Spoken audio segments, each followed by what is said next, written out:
Hi, and welcome to Kidney Plugged In. On today's show, we take a look at movement, wellness, and kidney disease with two very special guests who were presenters at a recent Living Your Best Life with Kidney Disease forum. Meet Kristen Parker, a clinical exercise physiologist from Alberta who discusses the positive impact movement and exercise can have on your kidney health. Then get ready to lace up your sneakers and join in with a very special exercise class hosted by certified kinesiologist and kidney transplant recipient Lloyd Mangahas. And Talking Kidney is back as Sidney the Kidney gets in on the action, sharing his 5 ways to keep your kidneys healthy. All this and more is coming up next right here on Kidney Plugged In. Hi, I'm David C. Jones with Sidney the Kidney, and this is Talking Kidney. And today we're going to be talking about 5 important ways to keep your kidneys healthy and happy. Number 1, feed them a healthy diet. Eat foods rich in vegetables, fruits, nuts, and 1% milk products, and food low in sodium and saturated fats. This eating plan also lowers your blood pressure. Don't mind if I do. Red peppers are particularly good for your kidneys. Feels good? How about now? Oh, and blueberries are an excellent antioxidant. Number 2, reduce your salt intake. The recommended sodium intake for adults is not more than a teaspoon a day. Try to limit the amount of processed foods you have or use low sodium foods, and don't add salt to your food. Your kidneys will love you for trying your best. Aww. Number 3, keep your kidneys fit and healthy. Take them out for a walk or a run or some aerobic exercises at least 5 times a week for 30 minutes. That will help maintain a healthy weight, help control your blood pressure and your blood sugar as well. Number 4, keep them hydrated. One of the best ways to make sure your kidneys stay healthy throughout your life is to maintain hydration. Drinking sufficient levels of fluid on a daily basis is an important part of kidney health.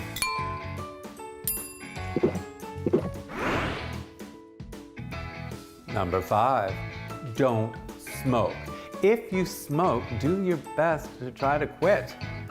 Smoking increases your risk of heart attack, stroke, lung disease, cancer, and kidney disease.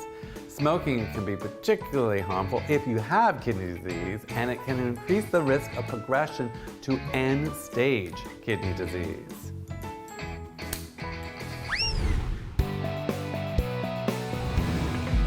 Hello everyone, my name is Lloyd.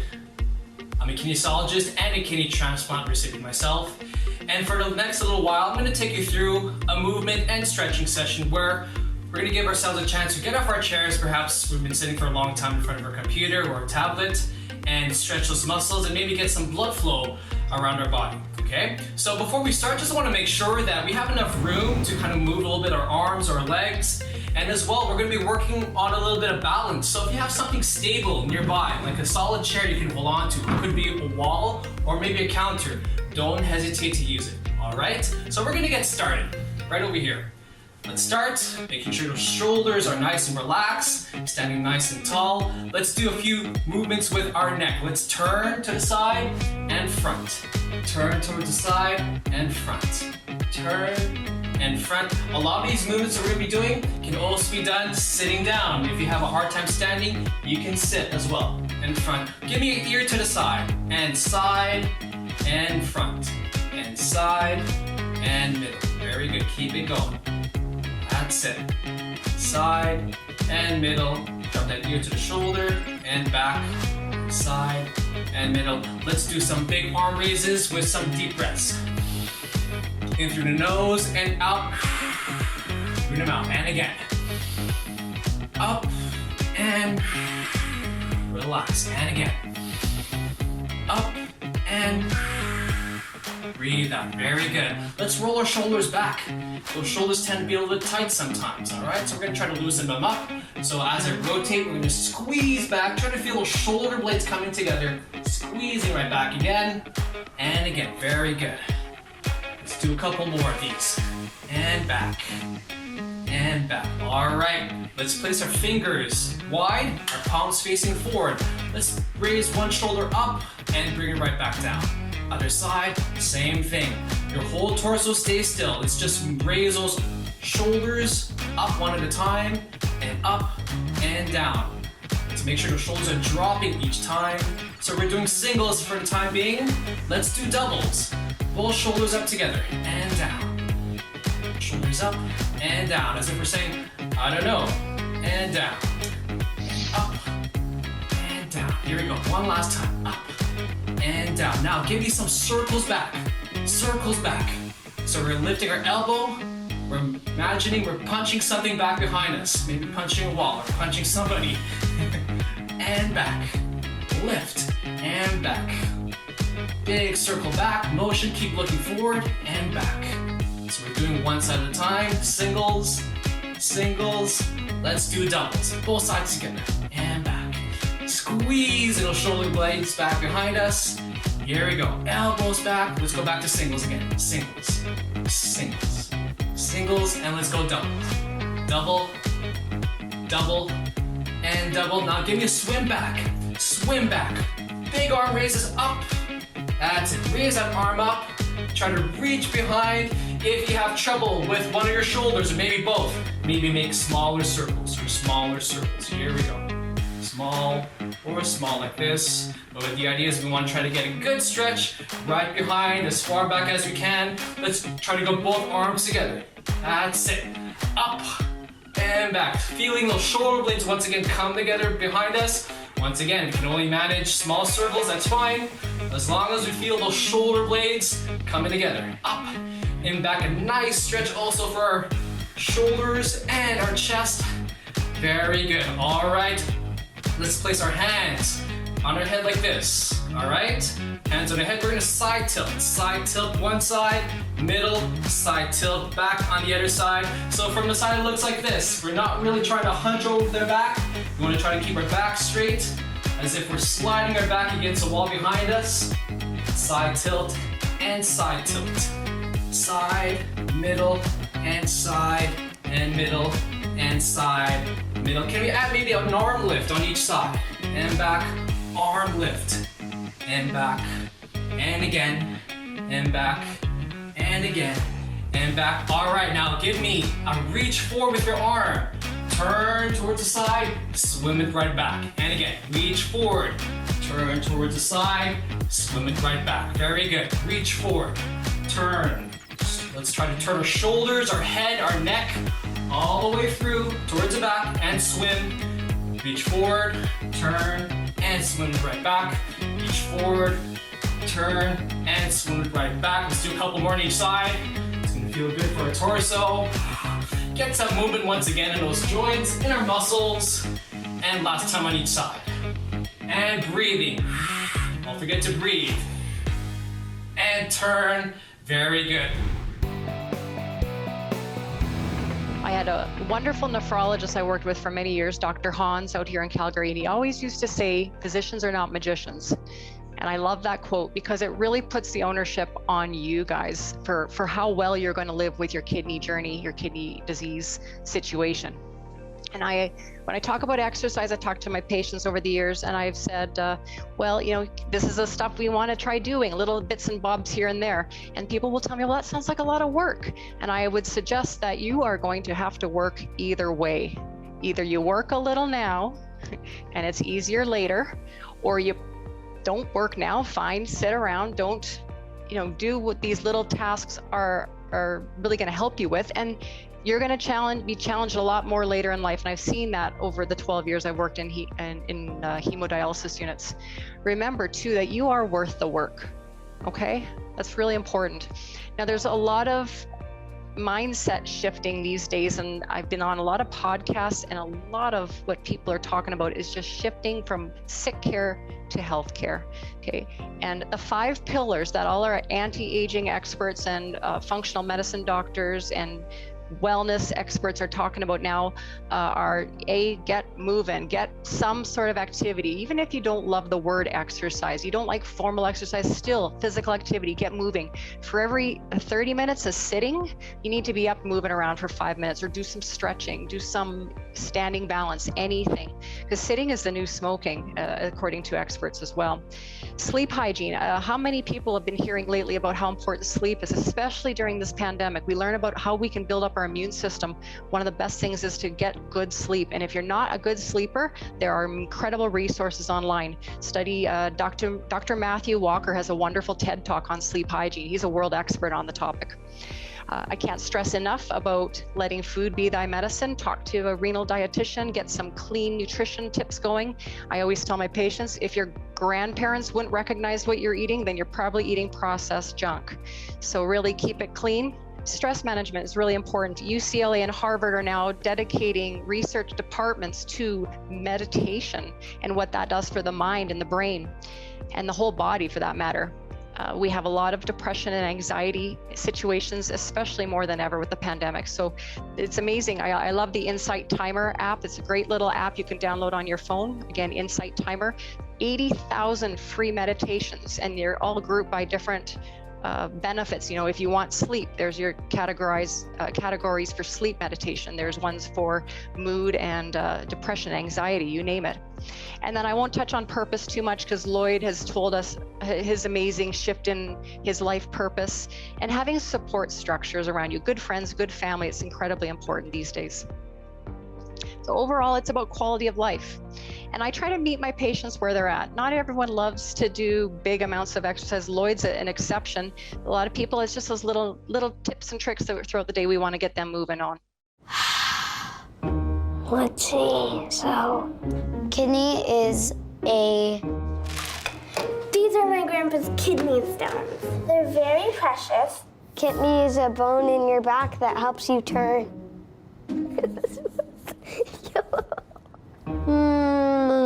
I don't know, to be honest. They don't know kidneys are vital, do you? Get the facts at kidney.ca. All right, let's do some marching on the spot. Let's get those legs warmed up as well.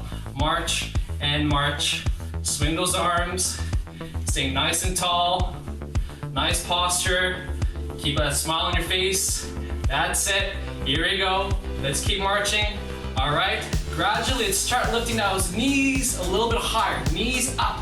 If we need to hold on to something, a chair or a wall or a counter, don't hesitate to do so. Try to get that knee up as high as you can, about the hip level. So we're not going higher than this. Up and down, using those arms. Very good. Up and down. Okay. So now we're gonna work on balance a little bit. Now we're gonna do doubles on one side. So we're gonna go 1, 2, down, other side. 1, 2, and down. 1, 2, and down. More balance. You gotta balance yourself. Very good. Keep it going. 2, and 1, 2. Let's go back to marching. March, march, march, march. Good. Let's bring it right over here. So we're gonna go start in the middle right over here. We're gonna do a little mini squat. So we're bending our knees. Mini squat, lift. Give me a kick to the side and back. Mini squat, up, lift, and back, and down, and up, and lift, back down, squat. If I'm going too slow for you, you can go a little faster. If this is just the right pace for you, keep that up. Going according to your own pace. And up. There we go. And down. And up. And down. Keep it going. Up. And down. And up. And down. Let me challenge your balance. Let's go down and 2 times on one side. 1, 2, and back. Other side. 1, 2, and back. Very good. Last time on each side. 2, and back. Other side. 1, 2. Very good. Now let's do a curl back. Curl back. So we're gonna kick ourselves in the butt with our heel. Down and up. Down and up. Down and up. That's it. So now we're feeling a little bit of our back muscles behind our leg working. Very good. Kicking ourselves in the butt. That's it. And back. That's it. Coming back towards the middle. Couple more on each side. Once again, go a little faster if you want to, or just follow my pace. Nice. All right. Here's what we're gonna do next with our feet. We're gonna go out, out, in, out, out, in. You can also try to swing those arms at the same time. You can try to go a little wider if you want to, and come back together. Out and in, out and in, out and in, out and in, out. Let's add something to this. So let's go both feet in. If we can, try to stand on our tippy toes and reach up towards the ceiling. Right back down, out, out, in, reach, and back, out, out, in. Give me a good reach. Look up towards the ceiling and down. If you have to, hold on to the chair or to a wall and back. Last one, and up and down and reach. And last one, very good. All right, let's finish with a couple of deep breaths. Once again, feet apart. And let's bring our arms towards the side and breathe in. Towards the ceiling and breathe out. 2 more times and breathe in. And out. Last time and up. And down. And let's come back towards the middle. Great work, everyone. I hope you enjoyed that. I hope it did you some good. So when I meet my patients, I always tell them, this is what I do, here's what I can support you with, and they go, oh, Kristen, I'm good, I walk. I say, well, that's great, keep walking. However, you're missing out on other components of fitness that are really important for quality of life. The must-have in your repertoire is to maintain or build muscle. So if you can do strength training with your body weight, TheraBands, soup cans, little dumbbells, whatever you can do in your home, or if you do want to get out into like a community class one day when those kind of things are available again, there's a lot of virtual online stuff. Please, please, please maintain that muscle. That's one of the most important factors in healthy aging. Cardio, we do know that 30 minutes a day is ideal. Obviously, not everyone feels up for it, especially with kidney disease. If you can break it up into little snippets, 5 minutes here, 10 minutes there, it's helping to get the blood flow to the feet, especially if you're diabetic. We want to keep the blood flow to those feet. I get people to try some pandemic isolation dancing in the kitchen, put on some music, dance a little bit. It's wonderful. It boosts the mood. It helps your balance. Stretching. That's one of the things that you can do when you're exhausted. One of the best things I tell my patients to do. If they don't feel well, they're tired, you can still stretch and benefit your muscles. When you have more limber body mechanics, you're not going to have the joint pain, you're going to have better mobility. A lot of people don't stretch long enough too. So 30 seconds is what I recommend to lengthen the muscle. And most people will only stretch for 5 to 10 seconds per stretch, and I don't think that's enough. So really lengthen the muscle beautifully, you'll feel a lot better. And then balance training, something you can do in the kitchen when you're waiting for the kettle to boil or the microwave to finish, reheating something. You can stand in the kitchen, you can have the countertop right there, work on balance. There's some great resources I'm going to share with you, some balance training tips that you can start to implement. And I do them every day. I'm 45 and I'm already doing my balance training. I love my yoga. I think that's really great. I mean, if I slip outside on the ice, I can catch myself. I got better proprioception. My brain, my muscle connection is much more enhanced. Now, I will say, make sure you do discuss starting a program or any kind of exercise with your doctor. If you are currently exercising, great, then just implement hopefully some of these ideas that I'm showing you today. Now, also inquire about your bone health. When you talk with your doctor, find out kind of if you are on more of the higher risk for bone fractures. People with kidney disease, especially my hemodialysis patients, do have some level of osteoporosis for the most part. So if you do have severe osteoporosis, we are going to avoid any rotation of the spine or any forward flexion, any bending where you're really bent forward. So when you tie your shoes or put your shoes on, you'd maybe want to sit in a chair and pop your foot up on a bench or something. Keep your bones, keep your spine safe.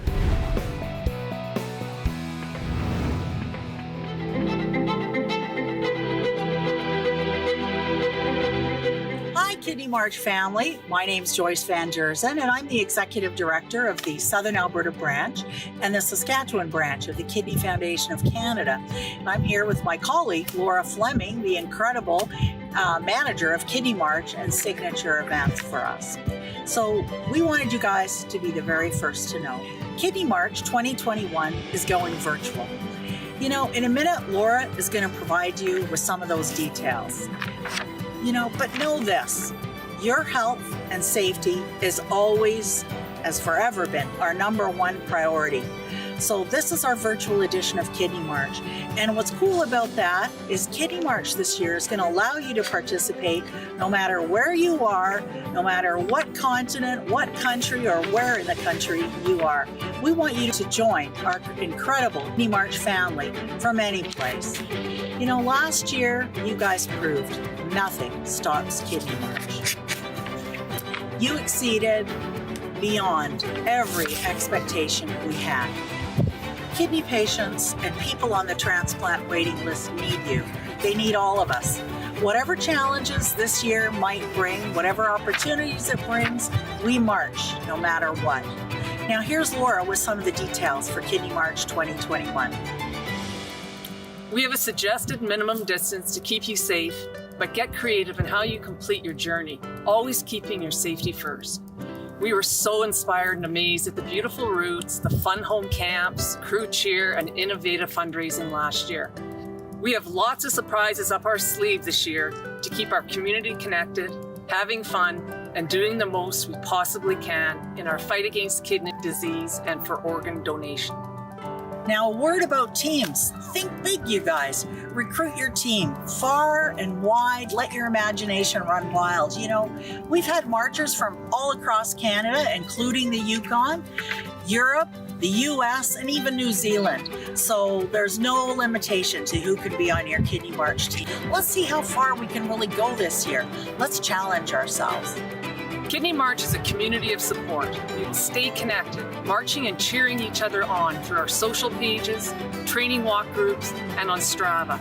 Be sure to join the conversations and share your experiences. We want to hear from you and see where your training, fundraising, and marching takes you. We march no matter what.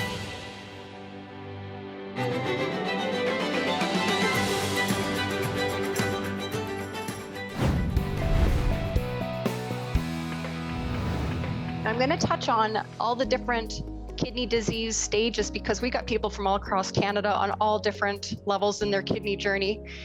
So right now I'm going to touch on stage 3 and 4. So anything less than 60% GFR or kidney function and anything above 15%. The biggest thing in this group is prevention. Prevention is key. And now in the last 7 years, we've had some wonderful studies come out. There was a 10-year study. They found that the one group that did aquatic exercise for 10 years had none of them needing to start dialysis in 10 years. The group that was sedentary, they followed them for 10 years, and over half of them had to start dialysis or had sadly passed away. There's a Brazil study and a UK study that said they found in the exercise group there was a trend towards improved renal function. And a big meta-analysis was just recently done a year and a half ago. In meta-analysis, they kind of summarize a ton of studies, and this group concluded that exercise does help improve kidney function. Mainly, I think what's happening is especially if you're diabetic or have high blood pressure, you can use lifestyle choices to manage the disease that's causing a lot of the kidney failure. So this is a really important empowerment for you. Now, if you're below 15% kidney function, if you've started to enter into stage 5, obviously keep active as much as you can, but monitor for symptoms. If you're short of breath, if you are feeling nauseous, you're getting some of those uremic symptoms, then you're going to have to tone things back a bit. Do stay in close contact with your nephrologist. Dialysis patients. Now we got hemodialysis and we got peritoneal dialysis. I'm going to break those two up. So if you're on hemodialysis, In Canada right now, there are wonderful intradialytic exercise programs in Winnipeg, Calgary, Edmonton. I know a lot of nurses have been leading these kind of programs, and they're sprinkled throughout the country. We know it's time well wasted, time well spent. I like to joke about that. It's safe, it's monitored while you're on dialysis. We can monitor your blood pressures. We can have basically it's a one-stop shop. You're sitting there. We're going to get better toxin removal, because when people are pedaling on these little bikes during dialysis, we're improving blood flow to the leg muscles, and that is going to remove those trapped toxins, make your dialysis better.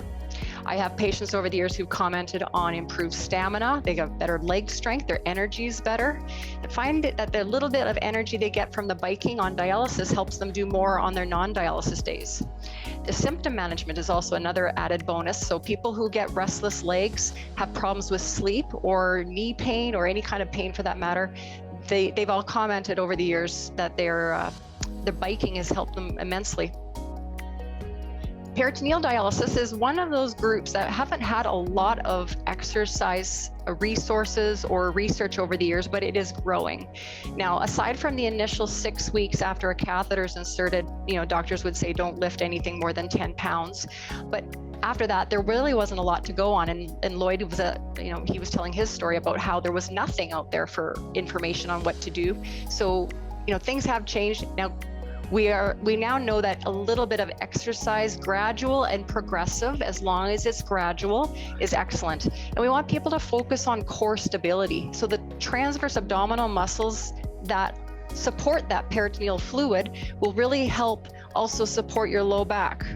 So people who have peritoneal fluid in their abdomen for several hours a day, it can put a strain on the low back. If you have a strong core muscle wall to support that PD fluid, you're going to do much better. We also find that proper breathing, if you're doing activities or even if you're having a bowel movement and you're grunting, that puts a lot of intra-abdominal pressure on your core. And so there's risk for PD catheter leaks or hernias if you have that intra-abdominal pressure. So making sure you're breathing through all your activities when you're going to lift a box or anything, make sure it's close to your body and you're using proper mechanics and breathing properly. Can you imagine losing most of something without realizing it?